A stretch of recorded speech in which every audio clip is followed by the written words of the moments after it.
Deixe-me começar destruindo uma mentira confortável que você carrega há anos. Você acredita que é inteligente, e talvez seja, talvez tenha diploma universitário, talvez trabalhe em uma empresa respeitável, talvez suas conversas em jantares impressionem pessoas ao seu redor. Mas seu saldo bancário conta uma história diferente. E aqui está a verdade que ninguém tem coragem de dizer. Inteligência não tem nada a ver com dinheiro. Absolutamente nada.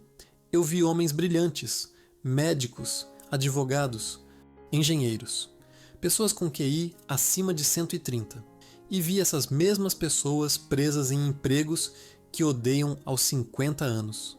Presas porque não podem parar de trabalhar, porque não têm escolha, porque gastaram cada centavo que ganharam tentando provar algo para o mundo. A sociedade vende uma narrativa sedutora: estude muito, consiga um bom emprego, ganhe bem e o dinheiro virá.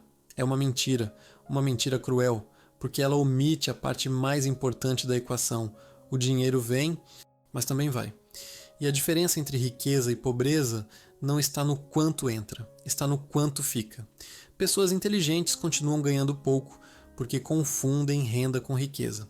Elas pensam que ganhar 10 mil por mês as torna ricas, mas renda alta com gastos altos é apenas uma esteira rolante, cara. Você corre mais rápido. Sua mais, mas continua no mesmo lugar. Eu noto um padrão. Um padrão que se repete há décadas, há séculos na verdade. O ser humano comum não falha por falta de inteligência. Ele falha por falta de caráter, por falta de paciência, por falta de disciplina para dizer não quando todos ao redor dizem sim. A pessoa inteligente sabe que financiar um carro novo há 7 anos é matemática ruim.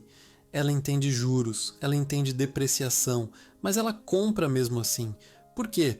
Porque o vizinho comprou, porque os colegas de trabalho vão notar, porque ela precisa demonstrar externamente o sucesso que não sente internamente. Isto não é problema de matemática, é problema de ego. Deixe-me ser mais direto. Você não é pobre porque ganha pouco, você é pobre porque é vaidoso, porque é impaciente, porque precisa da aprovação de pessoas que não pagam suas contas. Pessoas que, aliás, provavelmente estão tão endividadas quanto você. A inteligência falha porque opera no curto prazo. Ela resolve problemas imediatos. Ela otimiza situações presentes. Mas riqueza é construída no longo prazo. E o longo prazo exige algo que a inteligência não fornece: julgamento. Julgamento é diferente de inteligência. Julgamento é saber o que importa. É distinguir entre o urgente e o importante, entre o prazer momentâneo e a liberdade futura. A sociedade moderna é projetada para sabotar seu julgamento. Cada anúncio, cada rede social, cada comparação invisível com a vida dos outros. Tudo conspira para fazê-lo gastar dinheiro que você não tem, em coisas que não precisa, para impressionar pessoas que não se importam. E pessoas inteligentes caem nessa armadilha com mais facilidade. Por quê? Porque elas conseguem racionalizar melhor. Elas criam justificativas sofisticadas para decisões estúpidas. É um investimento em mim mesmo. Não, é vaidade disfarçada de desenvolvimento pessoal. Eu mereço. Merecer é irrelevante. A questão é, você pode pagar sem sacrificar seu futuro? Eu trabalho duro. Trabalhar duro não lhe dá licença para ser financeiramente irresponsável. Aqui está o que eu aprendi, observando fortunas sendo construídas e destruídas. A diferença entre ricos e pobres não está no salário, está no comportamento, está nas pequenas decisões diárias que se acumulam ao longo de décadas. O homem rico ganha 100 mil por ano e gasta 70 mil. O homem pobre ganha 100 mil por ano e gasta 120 mil. Ambos têm a mesma renda, mas um constrói liberdade, o outro constrói prisões com taxas de juros. E antes que você diga que 30 mil por ano não fazem diferença, deixe-me apresentá-lo a um conceito que pessoas inteligentes entendem teoricamente, mas ignoram praticamente: juros compostos. 30 mil por ano durante 30 anos com retorno modesto de 8% ao ano transformam-se em 3.600.000 reais. Não é mágica, é matemática. Matemática simples que qualquer criança do ensino fundamental consegue entender. Mas você não fez isso. Por quê? Porque estava ocupado pagando por status. Vamos aos números, porque números não mentem, números não têm ego, números não se importam com suas desculpas. Considere 2 homens, ambos formados na mesma universidade, ambos com o mesmo salário inicial, R$ 8.000 por mês, ambos inteligentes, ambos competentes em suas profissões. O primeiro homem compra um carro novo, R$ 60.000 financiados em 5 anos. Ele pensa: posso pagar 1.200 por mês, está dentro do meu orçamento. Adicione seguro, combustível, manutenção, estacionamento, IPVA, mais 1.500 mensais em custos operacionais. Total, R$ 2.700 por mês durante 5 anos. O segundo homem compra um carro usado de R$ 20.000 à vista. Seus custos operacionais são R$ 1.000 por mês. Ele coloca os R$ 1.700 de diferença em investimentos conservadores. 5 anos depois, o primeiro homem possui um carro que vale R$ 30.000. Ele gastou R$ 162.000 no total. Seu patrimônio líquido relacionado ao transporte, R$ 30.000.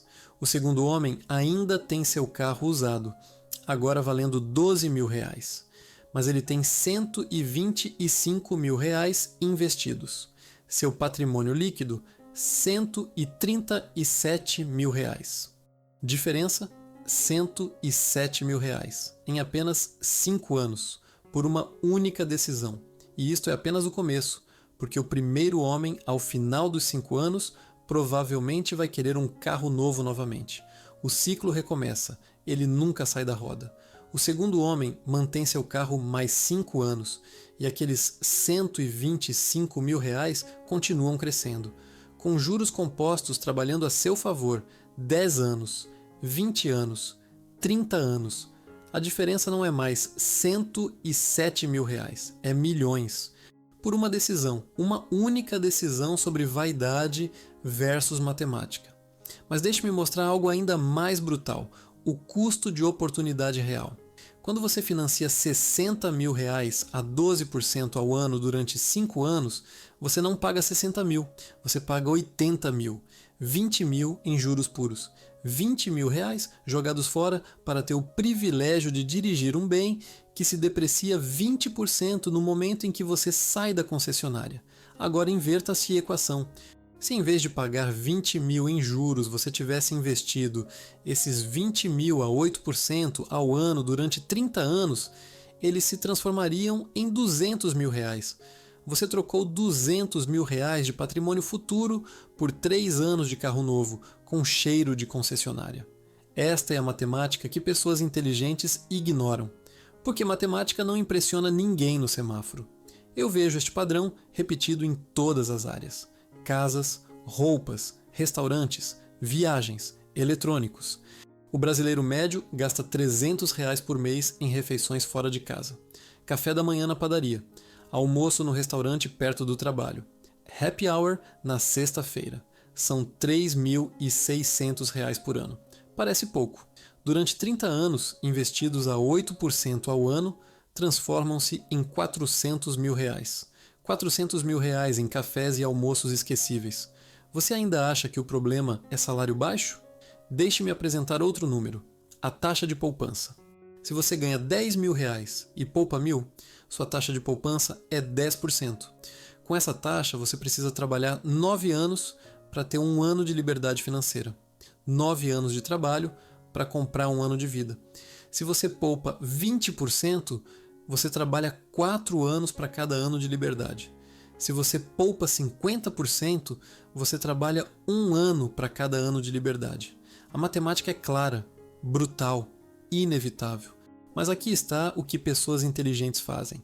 Elas aumentam o salário e aumentam proporcionalmente os gastos. Ganham 15.000 e continuam poupando 10%, 1.500 em vez de 1.000. A taxa não mudou, a prisão continua a mesma, apenas com grades mais caras. Eu aprendi há muito tempo que liberdade não vem de ganhar mais. Liberdade vem de precisar de menos. Quando você precisa de 10 mil reais por mês para manter seu estilo de vida, você precisa de 3 milhões investidos a 4% ao ano para ser financeiramente independente. 3 milhões. Quando você precisa de 5 mil reais por mês, você precisa de 1,5 milhão, metade. A redução de gastos tem efeito duplo. Você poupa mais a cada mês e precisa de menos para ser livre. Mas isto exige algo que nossa sociedade perdeu: a capacidade de viver abaixo das possibilidades. Não apenas dentro, abaixo. O homem comum vive além de suas possibilidades e se endivida. O homem inteligente vive dentro de suas possibilidades e não acumula patrimônio. O homem sábio vive abaixo de suas possibilidades e constrói riqueza. A diferença não é técnica, não é complexa, não requer mestrado em finanças. Requer apenas uma coisa: dizer não. Não ao carro novo, não ao apartamento maior, não ao restaurante caro, não às férias ostentosas, não à roupa de marca, não ao relógio suíço, não a tudo que sua vaidade deseja, mas sua matemática condena. E aqui está a parte que ninguém quer ouvir. Cada sim que você dá ao consumo é um não que você dá à sua liberdade futura. Você não pode ter os dois. Esta é a escolha. A única escolha que importa. Agora você conhece a matemática. Os números estão na sua frente, claros, irrefutáveis. Então por que você ainda falha? Porque o problema nunca foi falta de informação. O problema é a natureza humana. Deixe-me explicar o que realmente acontece dentro da sua cabeça quando você toma decisões financeiras destrutivas. Primeiro, o viés do presente. Seu cérebro foi projetado para a sobrevivência imediata, para fugir do predador, para buscar comida agora, para reproduzir quando a oportunidade surge. Evolução não preparou você para planejar 30 anos no futuro. Evolução preparou você para não morrer amanhã. Então, quando você vê aquele carro na vitrine, seu cérebro primitivo grita: prazer agora! E seu córtex pré-frontal, a parte racional que entende juros compostos, sussurra timidamente: talvez seja melhor esperar. Adivinhe quem vence essa batalha na maioria das vezes. O prazer imediato sempre parece mais real, mais tangível, mais importante. A liberdade financeira daqui a 20 anos é uma abstração, é fumaça. É um conceito que seu cérebro não consegue sentir. Mas a sensação de dirigir aquele carro novo amanhã, isso seu cérebro consegue sentir. E ele quer isso agora. Segundo, a comparação social. Você não vive isolado. Você vive cercado de pessoas que estão constantemente sinalizando status. E seu cérebro interpreta esses sinais como hierarquia, como posição na tribo. Quando seu colega de trabalho aparece com um relógio de 20 mil reais, algo primitivo desperta em você: inveja, insegurança, a necessidade de restabelecer seu lugar na hierarquia social. Então você compra algo igualmente caro, não porque precisa, não porque quer, mas porque seu cérebro de primatas não suporta estar abaixo na hierarquia percebida. E aqui está o absurdo.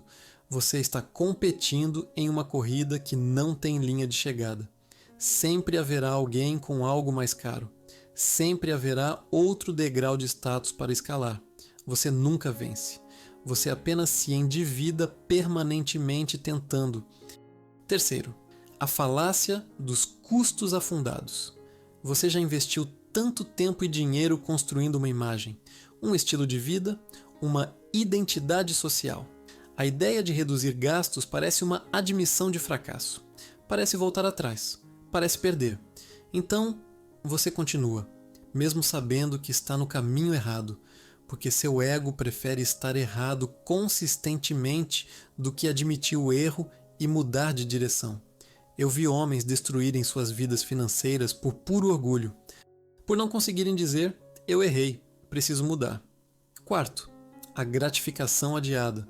Esta é a habilidade que separa crianças de adultos. E a maioria dos adultos permanece criança neste aspecto. O experimento do marshmallow, você conhece? Crianças que conseguem esperar 15 minutos para ganhar 2 marshmallows em vez de comer um imediatamente, tem mais sucesso décadas depois, em todas as áreas: saúde, relacionamentos, carreira, finanças. Por quê? Porque a vida recompensa quem consegue trocar prazer pequeno agora por recompensa grande depois. Mas a sociedade moderna torna isso impossível. Crédito fácil permite que você tenha o marshmallow agora e pague depois, com juros, com sua liberdade futura. Mas você tem agora, e ter agora parece tão bom até a conta chegar. Quinto, a ilusão do controle. Você acredita que é diferente, que você pode gerenciar, que você está no controle, que aquela parcela de R$ 1.000 por mês não vai fazer diferença porque você vai conseguir uma promoção, ou porque vai ganhar aquele bônus, ou porque vai trabalhar mais. Você acredita que pode superar a matemática com esforço, mas a matemática não se importa com seu esforço. A matemática apenas calcula, e o cálculo sempre mostra o mesmo resultado. Dívida cresce mais rápido que salário. Sexto, a amnésia hedônica. Você compra algo caro, sente prazer intenso por uma semana, talvez um mês. Depois esse objeto se torna invisível, você se adapta. O prazer desaparece completamente, mas a dívida permanece, por anos. Você trocou 5 anos de pagamentos por 3 semanas de felicidade, e nem se lembra mais daquelas 3 semanas. Sétimo, a armadilha da identidade. Você construiu uma narrativa sobre quem você é. Eu sou alguém que aprecia coisas boas. Eu sou alguém que viaja para lugares exóticos. Eu sou alguém que veste marcas de qualidade. E mudar seu comportamento financeiro significa mudar essa identidade. Significa admitir que aquela pessoa que você construiu era uma ilusão cara. Isto aterroriza as pessoas, porque sem aquela identidade, quem são elas? A resposta: elas são quem sempre foram, mas sem as dívidas. Eu noto que pessoas inteligentes sofrem mais com esses vieses, porque elas conseguem criar justificativas sofisticadas. Elas constroem argumentos elaborados para decisões emocionais. É networking? Não. É jantar caro que você não pode pagar. É experiência cultural? Não. É viagem ostentosa financiada com dinheiro futuro. É qualidade de vida? Não. É terror de parecer menos sucedido que seus pares. A verdade brutal é esta: você sabe o que deveria fazer. A matemática é simples. Gaste menos do que ganha. Invista a diferença. Espere décadas. Seja livre. Mas você não faz. Não porque não sabe, mas porque não consegue. Porque seu cérebro primitivo, seu ego frágil e sua necessidade de validação social são mais fortes que sua razão. E enquanto isso não mudar, enquanto você não enfrentar esses demônios internos, nenhuma informação financeira vai salvá-lo. O problema não está na sua carteira, está no seu caráter. Então, como você sai dessa prisão que você mesmo construiu? Não com truques, não com fórmulas mágicas, não com aplicativos de orçamento ou planilhas sofisticadas. Você sai com caráter, com filosofia, com uma transformação fundamental na maneira como você vê o mundo e seu lugar nele. Deixe-me contar o que realmente importa. Primeiro, aceite a mortalidade. Você vai morrer. Eu vou morrer. Todos ao seu redor vão morrer. E quando chegarmos ao fim, ninguém vai se lembrar do carro que você dirigiu, da roupa que você vestiu, do restaurante onde você jantou. As pessoas que você está tentando impressionar vão esquecer você uma semana depois do seu funeral. Talvez menos. Então por que você está gastando sua vida inteira trabalhando para impressioná-las? Por que está vendendo sua liberdade por migalhas de aprovação social? Esta consciência da mortalidade não é mórbida, é libertadora. Quando você entende que o tempo é finito, você para de desperdiçá-lo em jogos sociais sem sentido. Segundo, redefina a riqueza. Riqueza não é ter coisas. Riqueza é ter opções. É poder dizer não. É poder escolher como passar seus dias. É acordar e decidir o que fazer com seu tempo sem pressão externa. Um homem com 10 milhões em bens, mas que precisa trabalhar 60 horas por semana para manter tudo não é rico. É um escravo bem vestido. Um homem com 1 milhão investido, vivendo com 40 mil por ano, trabalhando porque quer e não porque precisa. Esse homem é rico, porque ele tem a única coisa que dinheiro compra de verdade: autonomia. Terceiro, Cultive a indiferença aos bens externos. Os estoicos chamavam isso de coisas fora do nosso controle. Você não controla o que outros pensam de você. Você não controla se eles te admiram ou te invejam. Você não controla a opinião deles sobre seu carro, sua casa, sua roupa. Então, por que você se importa tanto? Por que você está tomando decisões financeiras baseadas em variáveis que você não controla e que não importam? Controle o que você pode controlar. Suas escolhas, suas ações, seu caráter. E deixe o resto em paz. Quarto, pratique a privação voluntária. Uma vez por mês, viva como se tivesse perdido tudo. Coma arroz e feijão. Ande a pé. Vista roupas velhas. Sinta como é. Isto não é penitência. É treino. É vacina contra o medo. Porque a razão pela qual você se endivida é o terror de perder status. O terror de parecer pobre. O terror de ser julgado. Mas quando você pratica voluntariamente a simplicidade, você descobre algo libertador. Não é tão ruim, você sobrevive, você até aprecia, e o medo perde seu poder sobre você. Quinto, invista em invisibilidade. O homem verdadeiramente rico não precisa provar nada. Ele dirige carros discretos, veste roupas simples, mora em casas modestas e acumula silenciosamente, porque ele entende que riqueza ostentada é riqueza ameaçada, gera inveja, gera expectativas, gera pressão social para continuar gastando. Mas riqueza invisível é riqueza segura. É liberdade sem o peso da performance constante. Sexto, entenda que disciplina é liberdade. Isto parece paradoxal. Como restrição pode gerar liberdade? Assim, cada não que você diz hoje é um sim que você pode dizer amanhã. Cada compra que você recusa é um mês de autonomia que você compra. Cada momento de disciplina é um tijolo na fundação da sua liberdade. A pessoa indisciplinada pensa que é livre porque faz o que quer, mas ela é escrava dos seus impulsos, escrava das parcelas, escrava do emprego que odeia, mas não pode deixar. A pessoa disciplinada escolhe desconforto temporário por liberdade permanente, e essa é a verdadeira liberdade. Sétimo, construa paciência como músculo. Paciência não é talento, não é personalidade. É habilidade treinável. Comece pequeno. Espere um dia antes de comprar algo que você quer. Depois, uma semana. Depois, um mês. Você descobrirá que 90% dos desejos desaparecem quando você os deixa respirar. E os 10% que permanecem, esses talvez valham a pena. Talvez. Oitavo, cerque-se de pessoas que entendem. Você não pode mudar sozinho enquanto está cercado de consumidores compulsivos, enquanto seus amigos medem sucesso por bens materiais, enquanto cada conversa é uma competição silenciosa de status. Encontre pessoas que valorizam liberdade sobre aparência, que admiram investimento sobre consumo, que entendem que verdadeiro luxo é tempo, não coisas, e afaste-se gentilmente dos outros. Não com julgamento, apenas com distância. Nono, lembre-se que ninguém está vindo salvá-lo. Não há governo, não há herança, não há loteria, não há solução externa. Sua liberdade financeira é sua responsabilidade, completamente, totalmente, inegociavelmente. E isto é aterrorizante, mas também é empoderante, porque significa que você tem controle. Você pode começar hoje, agora, este momento. Décimo, entenda que o caminho é longo, 30 anos, 40 anos talvez, décadas de decisões pequenas e disciplinadas que ninguém vai aplaudir. Décadas de viver abaixo das suas possibilidades enquanto outros ostentam.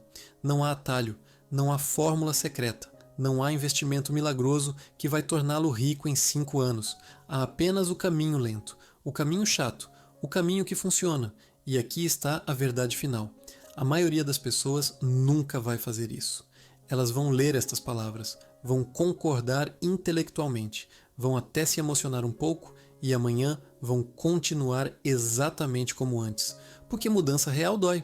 Mudança real exige admitir erros, exige abrir mão de identidades confortáveis, exige parecer menos aos olhos de pessoas cuja opinião não deveria importar. mas você não precisa ser a maioria. Você pode ser exceção. Não porque você é mais inteligente, mas porque você tem mais caráter, mais coragem, mais disposição para suportar desconforto temporário por liberdade permanente. A escolha é sua, como sempre foi, como sempre será. Você pode continuar no jogo de aparências, trabalhando até os 70, impressionando pessoas que não se importam, acumulando dívidas e estresse e noites sem dormir. Ou você pode sair, agora, hoje, e começar o caminho lento e silencioso para a liberdade real. Eu não posso fazer isso por você. Ninguém pode.